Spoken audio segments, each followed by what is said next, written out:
Hi, and welcome to the Stock Scores Market Minutes for July 2nd, 2018.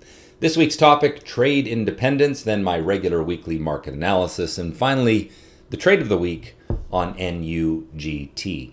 Trading success is largely dependent on your confidence in your strategy. Now, I teach people how to trade, and I think it's essential that my students make my strategies their own. It's not enough to simply follow someone else's rules without understanding where those rules come from. And so it's important to put in the time to test the strategy that you will apply so you can believe in it. If you believe in the rules, you're going to have more conviction to trade them. It's easy to break the rules if you don't understand where they come from and therefore believe in them. So whether you develop your own trading strategy or use someone else's, take the time to really understand the rules, why they work, and prove to yourself that they work so that the rules become your own. Let's get into this week's market analysis. And we've had a sell-off over the last 2 weeks. You can see the downward trend line that has developed. You can also see that volatility is broadening. What that means is that uncertainty is increasing. In this area, we were trending higher with a relative amount of certainty. That means less whipsaws. You just generally were moving higher.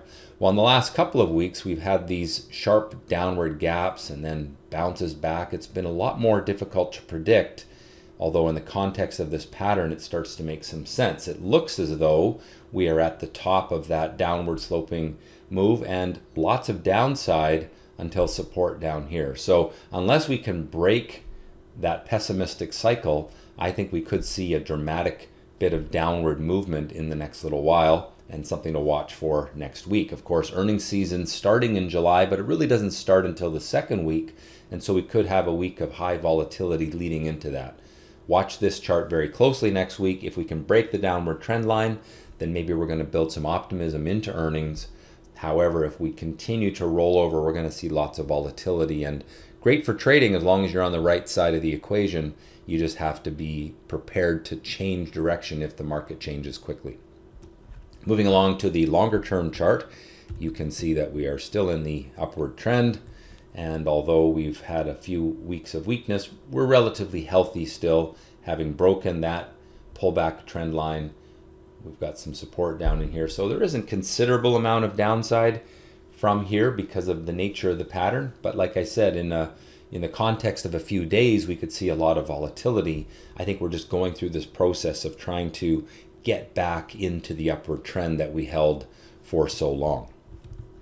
On to the Russell 2000, which has been the best performing market of late, but last week it succumbed to profit taking. And why? We talked about this last week. It was at the top of the channel and had run away from the trend line a little bit, and therefore due for a pullback. And it looks as though that is happening now. I think we could still see more weakness in the small caps, and so you want to be less enthusiastic about chasing strong stocks because that market sector may pull it down, just kind of like what we had here or here, where we're basically correcting back to the trend line. On to the Canadian market, seen a fair bit of volatility recently as well, although not with quite the downward move, and that's partly tempered by the fact that energy stocks made a pretty good recovery this past week. And so when you think about the Canadian market having a heavy weighting in energy, the whole market may have done what the S&P did in terms of going down, but with the energy market moving up, it sort of takes out some of that sting that you see in the index. And so we're relatively more or less sideways trading as opposed to downward trading in the S&P 500.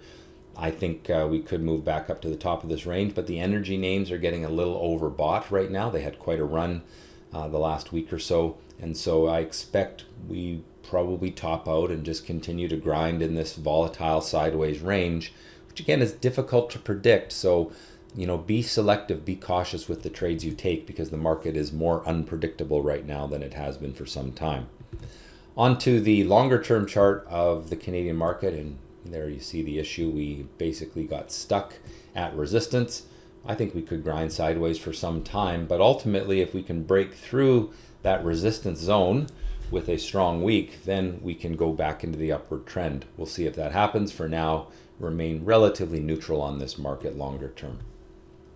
The TSX Venture Market, of course, the small cap, micro cap stocks in Canada listed on this exchange, and they broke through support and they've just been grinding their way lower. It's a pessimistic market. You can see just a long succession of falling tops. So the market isn't helping, although individual stocks in this market are high alpha names. That means that they can move on their own story regardless of what the market is doing. It's just not going to be many of them. Most of the stocks in this market are drifting lower as we go into the summer. The Treasury bond market, which of course is a good indication of interest rates, had a up week, which means interest rates went down. We are at resistance short term, so I expect it to get stuck there. But if we can break this, we would also be breaking the downward trend line, and that would be a sign that interest rates are going to move back down. I don't think that that's an easy thing for this market to do. It's going to have to consolidate at the downward trend line and then break it, but something to watch. Going to find a lot of resistance in that zone as well, so I don't think there's considerable upside for the bond market.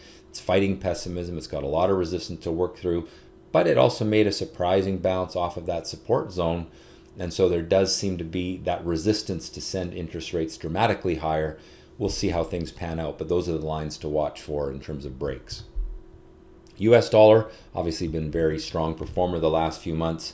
It tried to break to new highs this week and kind of failed, and that's a sign that maybe the buyers of the US dollar are getting tired and setting up for a little bit of a pullback. So I think there's a reasonable chance we will see a pullback in the US dollar near term. Whether it breaks the upward trend line remains to be seen. Watch for the break of the upward trend line. Don't try to anticipate it.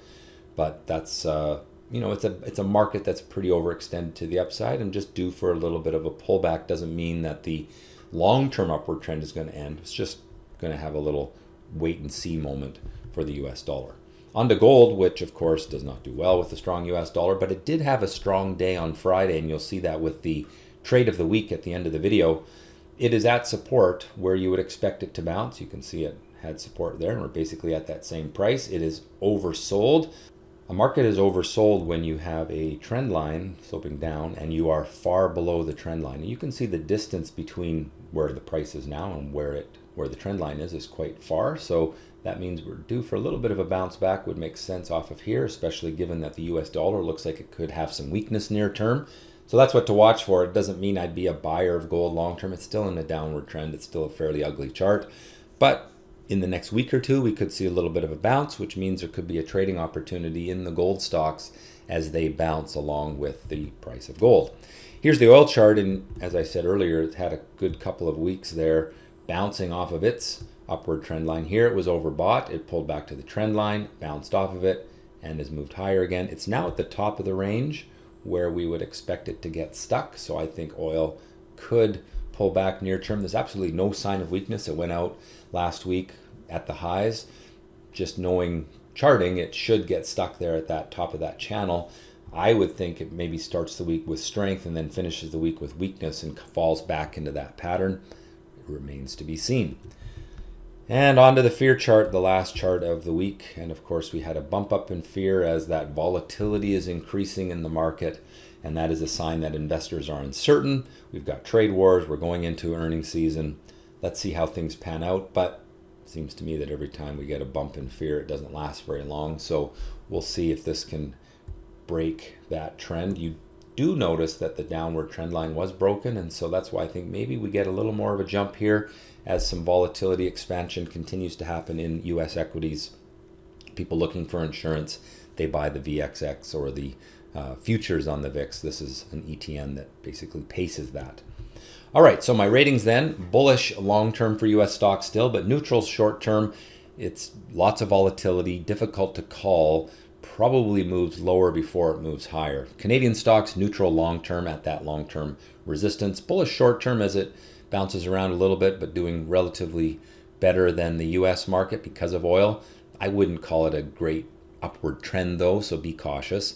Gold, neutral long-term because it is at support and due for a bounce. It's still in a downward trend line. It hasn't really given the sign that it's going to move higher, but it's likely that it will happen this week. Oil, bullish long-term, neutral short-term. It is at resistance where it should roll over and get some profit taking. We'll see how that plays out next week. So we got lots of potential for volatility next week. US stocks are showing more uncertainty with some erratic volatility as they struggle to stabilize on trade war concerns. Focus should shift to earnings soon. Canadian stocks are stuck at that resistance level. Oil is strong, but it is overbought. Gold is weak, but it is oversold. Fear has spiked a little bit, and that shows investor uncertainty. All right, on to the trade of the week, and I haven't been a buyer of gold for a long time.